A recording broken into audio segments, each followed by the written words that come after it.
Hello, it is 9 p.m. in RTD. It's time to English New Edition. For tonight headlines, we have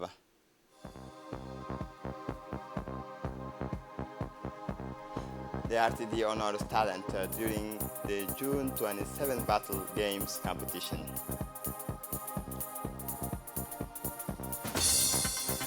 For the international scene, fires generally under control in Greece, violent storm in Italy.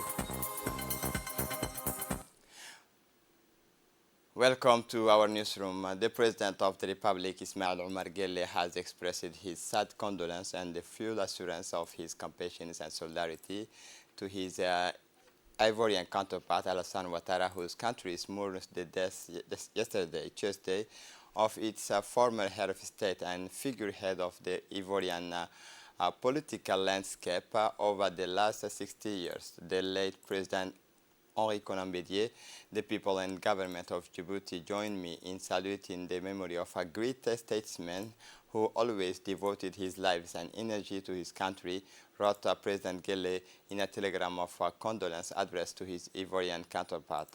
A strategist with an accomplished career, he also be created with a wide repertoire of references, offering new generations the prospect of success in politics as an extension of endurance and pragmatism, noted the head of state in the same document. The late Henri Konan Bédier died yesterday, Tuesday, in Abidjan at the age of 89 after a long career that saw him serve as ambassador, minister, and president of the National Assembly. He succeeded the first president of Côte d'Ivoire, the late Félix Houphouët-Boigny, in the country's highest office, a major player in Ivorian politics. He breathed his last while at the head of the Parti Democratique of the Côte d'Ivoire, one of the country's main political parties. Under the prestigious patronage of the Minister of Communication in charge of Post Telecommunication, Radwan Abdullahi Bahdon, the Djibouti Palace Kempinski Hotels was lit up for a big ceremony and the presentations of the prizes to the winners of the game battle competition, Battle 27 June, which captivate heart from June 27 to July 27, 2023. This event, masterfully orchestrated by Radio Televisions of Djibouti in harmony with its invaluable partner, was a veritable symphony of color aimed at honoring the remarkable talents of the battle competition. Is a veritable nugget of among the jewels of the independence festivities. RTD's General Director Aden Abdi Jama was joined by the directors and the head of the RTD's various departments, the head of the Air Djibouti, the Director General of La Poste, and several others delegates from RTD's ministerial departments and partners institutions in a jubilant atmosphere. RTD's musical troupe, including the talented artists of the Gen Talent 2 programs, transcended the day with the enchanting notes fervently celebrating patriotism and the rise of the nations. 7 exceptional groups were proclaimed victorious, among which the BCIMR team shone in all its glory, taking the coveted championship crown in the June 27 battle competition. On this occasion, the host of the game show, Ahmed Hamad, announced the next renewed artistic event, Jib Talent, La Voix d'Or de Djibouti, would soon be a dazzling showcase for young talent in search of recognition. The perfect harmony of the battle show was led by RTD's organizing committee, guided by Madame Amran, RTD's head of marketing, who expressed her gratitude to all the partners involved in this adventure. In his speech, RTD's Managing Director Aden Abdi Jama expressed his gratitude to the President of the Republic, Ismail Omar Guelleh, for his unwavering support and innovative visions, from new editorial communication policy to the ambition to the ambitious strategic plan for improving the quality of RTD's operations at all levels, as well as to the Minister of Communication for his strategic guidance and unwavering commitment to RTD's mission. He said, it is a great pleasure and honor for me to be with you for the award ceremony for the winners who qualified for the Battle 27 June final on animations and general culture programs that today closes up a series of programs that RTD initiated during the national holiday and anniversary of our country. These include new patriotic songs that have been conceived and competitions entitled Drops of History, which have already been carried out in the form of micro-territories in the various sites of Djibouti City. RTD's managing director thanked the Minister of Communication for his strategic guidance and unfailing commitment to RTD's mission. His commitment to RTD's mission, his active collaboration to the success of the programs. He also expressed his deep gratitude to the invaluable partners who have accompanied the programs from start to finish. And the 7 exceptional groups were proclaimed victorious. Among them, at the end of the award ceremony, 7 groups received their gifts from the officials. It should be noted that the essential aim of this space was to raise awareness by highlighting major moments in our history and to ensure that the memory of our martyrs never falls into oblivion. The aim of this initiative was to share historical and cultural knowledge, enabling us to pay sincere tribute to our fallen heroes, those who sacrificed their lives for the freedoms and independence of our country.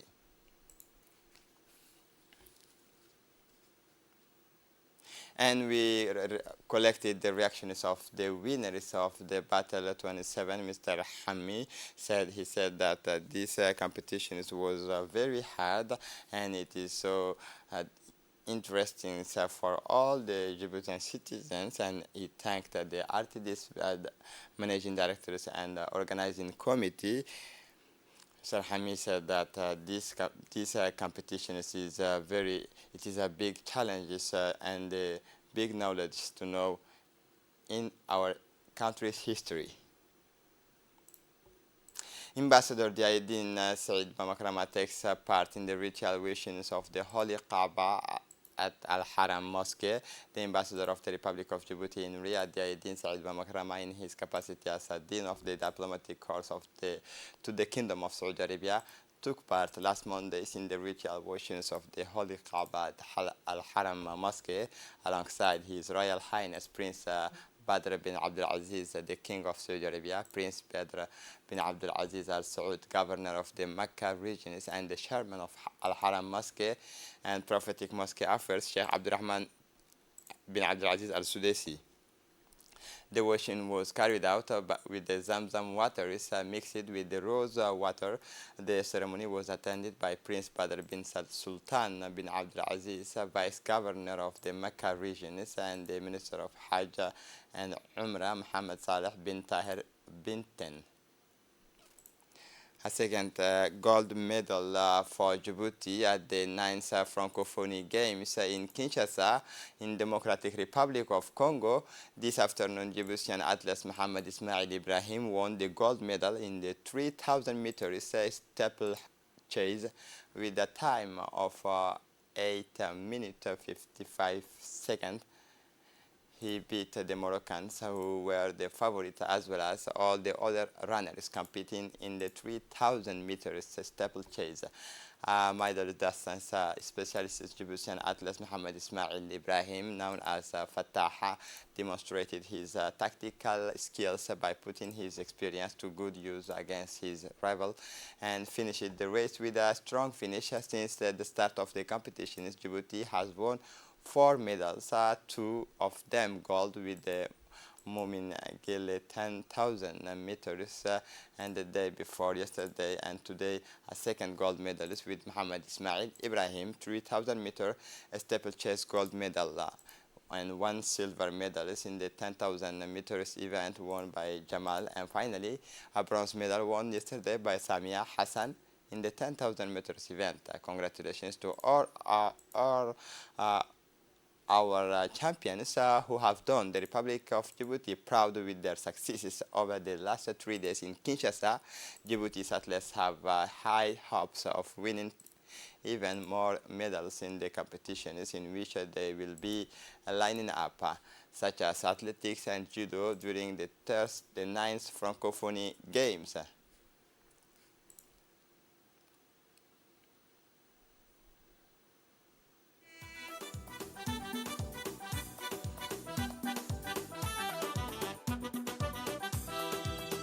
waxay u mahad celinayaan caynaashaha horumarsheed ka ciiltiray dhinac waliba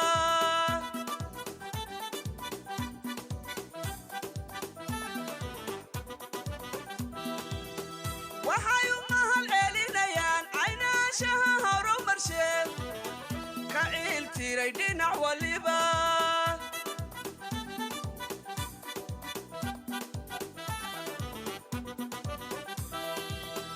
waxayna caddaynayaan inay hadba guula culus ciidooda jabuuti iyo u soo hooyaan carriga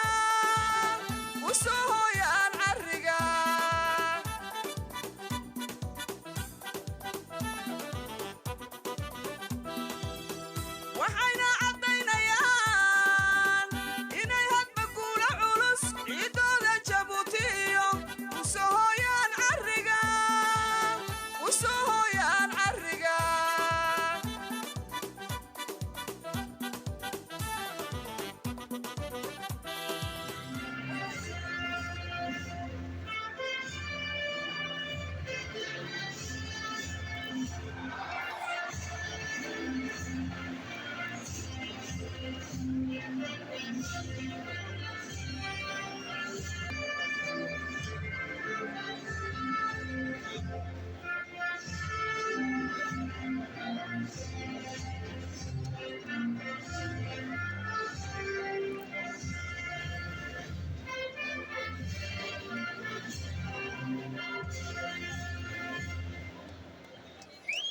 Félicitations aux vainqueurs de l'innovation.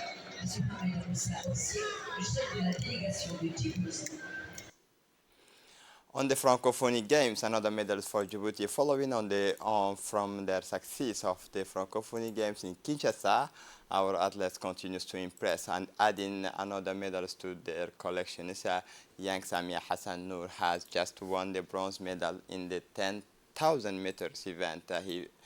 Her performance was applauded by the public and her compatriots who warmly congratulated on her achievement. Samia Hassan demonstrated her determination and exceptional talent through the race, placing herself as among the top French-speaking athletes. Her endurance and tenacity enabled her to reach the podium, which is a real source of pride for her countries. This medal is further proof of the quality of Djiboutian sport in general and athletics in particular, thanks to the unfailing support of the President of the Republic, Ismail Omar Guelleh.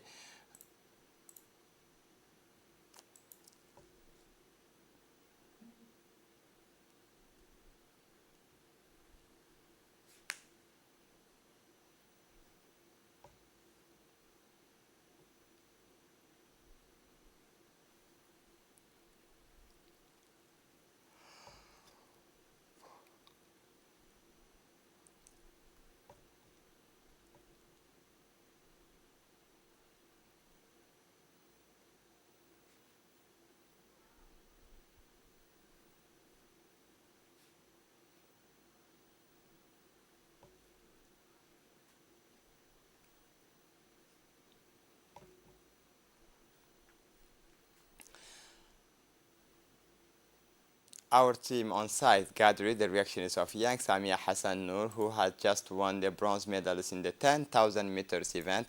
She said it was her first participation in the women's 10,000 meters race, I came third in the 10,000 meters, but I am hoping and aiming for first places in the 5,000 meters. She thanked the President of the Republic, who supports us on a daily basis, as well as the First Lady, Samia Hassan, who also thanked the Secretary of State for Sport, Hassan Kamil, and the Chief of the General Staff of the Armed Forces, General Zakaria Sheikh Ibrahim, as well as the President of the Olympic Committee, Aisha Ali Garad, and the President of the Athletic Federation, Mr. Saeed Ismail, for their unfailing encouragement and support.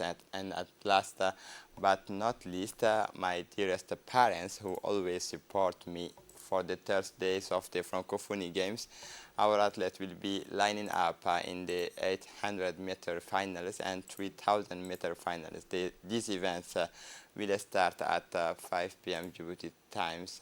Good luck to our champions and to who have already won 3 medals, one of them gold, and 2 days of competition.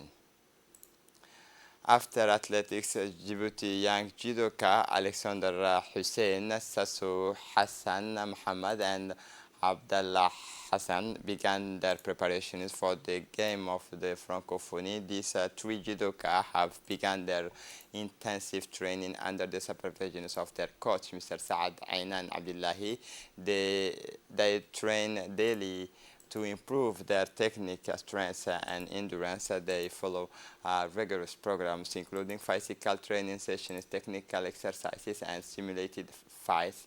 Participation in the game of Francophonie is a source of pride for Djibouti's judoka and their countries. Alexander Hussein, Sasso, and Abdallah are determined to give in the competitions and achieve results that will do credit to Djibouti. The Secretary of State in charge of sports will support these young athletes and encourage them in their quest for success at the game of the Francophonie.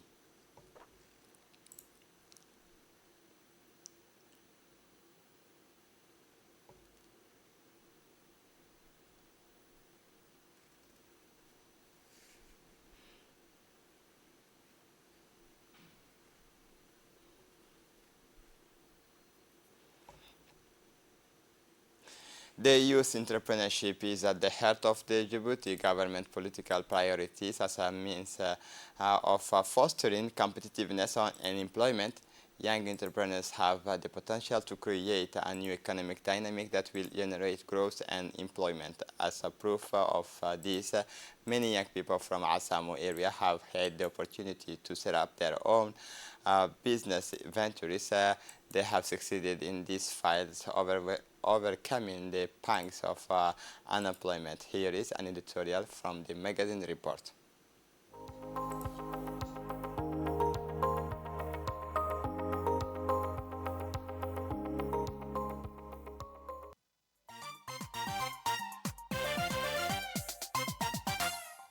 عصامو waxay ku cantahay cadarin iyo cimilo roobaad cadceedda caafimaad kale carrada iyo ciidda ciideeda qaniga. Youth entrepreneurship is nothing new in Ali Sabih, where numerous projects initiated by young Asajog entrepreneurs have already seen the light of day. Numerous businesses are blossoming in the region, including supermarkets, furniture stores, and oil gas stations, as well as projects in general, commerce and agriculture run by young people rather than the region's former bosses. The idea of the entrepreneurship for young people in Ali Sabih was reinforced by exhibitions and seminars organized by the Djibouti City Young Entrepreneurs Club. Among this first wave launched following an initiative by President Ismail Omar Gelle is young Fathia Idle Dubada from Asamo. She has invested in agriculture products. This first wave has been widely followed by the youth of Ali Sabih, who have launched into the entrepreneurship in the course of our tour. We meet a number of new young entrepreneurs who have embarked on business ventures, some in agriculture in Asamo, reputed to be an ideal location for farming. Indeed, as you all know, Asamo is the region's granary, where everyone has their own garden. Nearly 100 agricultural fields are planted with vegetables of all kinds. The marketing of this agricultural product has been facilitated by the new road linking Asamo to the main town. Among Asamo's farmers are new arrivals with higher education qualifications, such is in the case of Abdullahi, a young graduate in contemporary language. Abdullahi took over the file from his late fathers and is now cultivating it. He has invested in this file to make it his job and build his future. In this titanic task, Abdullahi is helped by his brothers in the daily chores. The young Abdullahi has benefited from several training courses provided by the Minister of Agriculture as well as equipment granted by the same ministry. So Abdullahi, who used to work alongside his late father, is bringing his input and innovations to make his plot of land profitable. Already, Abdullahi is able to sell his product in Ali Sabih as well as in the capital, where he sells wholesale to our permanent customers. Abdullahi Ahmed Hussein said for his part, on this agricultural file we cultivated all kinds of fruit. For the moment we are in the summer period and we cultivate the melon, the lemon and mango. In the winter period we cultivated a lot of other fruit. I managed to sell my product in Ali Sabih city, but also in the capital, where I sell wholesale to our permanent customers in the Riyadh market and at the place Rambo. I was a student at the University of Djibouti. I took my degree in contemporary English languages in 2015. After finishing my degree, I came back here in Asamo. If I come back to Asamo, it is just to follow in the footsteps of my late fathers, who gave his whole life to this agricultural file, which was a considerable source of income for the whole family. When I was very young, I worked alongside my father, who taught us the tricks of the agricultural trade. Today, I am in charge of this gigantic garden, and I have been working on it for some time to modernize it. It is not an easy job, but thanks to my determination and tireless efforts, today my father's legacy is flourishing, and I am proud of it. When I first started to take over my father's work, I was confronted with a number of problems such as transport, so on, but this is in no way discouraged me. On the contrary, it motivated me to keep going. I persevered and managed to master the situation. Today, I have an efficient means of transport, and I intend to go further so that the fruit grown in our gardens can revolutionize the Djiboutian market. Abdullahi's case is not unique. Ladi Abdo is another example. He too graduated from the University of Djibouti and started working in the restaurant business. The idea of setting up his own business germinated in him during his university studies, when he told his fellow students that he was going to set up his own project. Finally, Ladia Abdo opened a modern restaurant in front of the Ali Sabih prefecture. Opened 2 months ago, his restaurant called Lados is at the top of the food scenes in the Asajo capital. Ladia's recipe was clever. He offers a modern and complete catering service that can only be found in the capital. People can order special dishes such as pizza, tacos, and many other previously unavailable in Ali Sabih. The Asajo could only taste these dishes when they were in Djibouti city, but today they are available on site. The cases of these 2 young entrepreneurs have one thing in common. They did not benefit from any external financing, but succeeded through their own willpower and seriousness, which convinced those around them.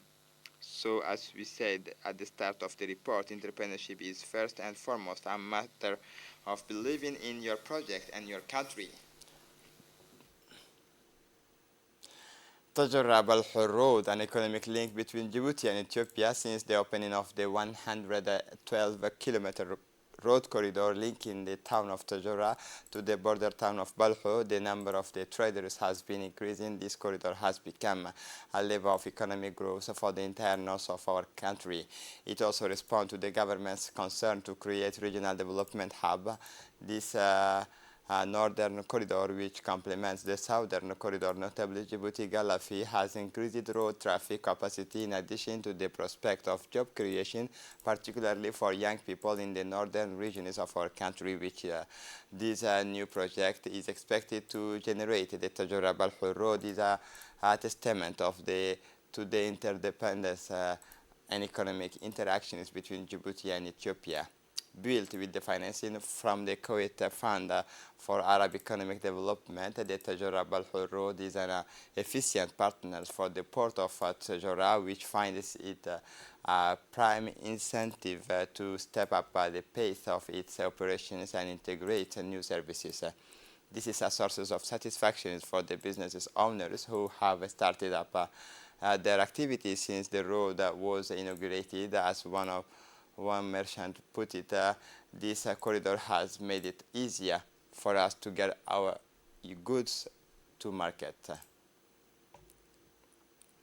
They wanted notice Aisha Mubarak Ahmed, in the interests of the family, the directions of the security of public of the national police is launching an appeal to find the family of the young girl Aisha Mubarak Ahmed, pictured below on the screen, daughters of Khadija Hussein Aden. The 10-year-old girl lived in Barbala, Pika 12, has been missing for 2 days. If you recognize the young Aisha Mubarak, please contact the standard number of the police stations of Hodan, 21 36 21 70 and 21 36 42 99, or present itself to the seat of the brigade of the minors of the police stations. On behalf of the family, thank you for your support. For the international scene, UNESCO recommends that Venice be placed on its list on World Heritage in danger. The United Nations Cultural Agency fears irreversible damage for the Italian city due to the climate change and mass tourism. Continued development of Venice. The impact of the climate change and mass tourism threatened to cause irreversible changes to the outstanding universal values of the property, notes the World Heritage Center, a branch of the UNESCO, the United Nations Educational, Scientific and Cultural Organization. These recommendations will be voted on by UNESCO member states in September. In Greece, the fire that broke out on Saturday in the Peloponnese have been brought under control. Around 100 firefighters battled the blaze, supported by 7 fixed-wing aircraft and 2 helicopters in the west of the peninsula, notably in Olympia. The fires still burning in the country are generally under control on the island of Rhodes, where 20,000 people had to be evacuated last weekend. The damage caused by the fires is clearly visible on vacations. So in the middle of the year, in the war against the fires, the Greek Minister of Citizens Protection noticed Mitsotakis was forced to resign. The government is under pressures. That's it, and that's it at the end of this edition. Thanks for following us. Thanks also to the whole coordination team.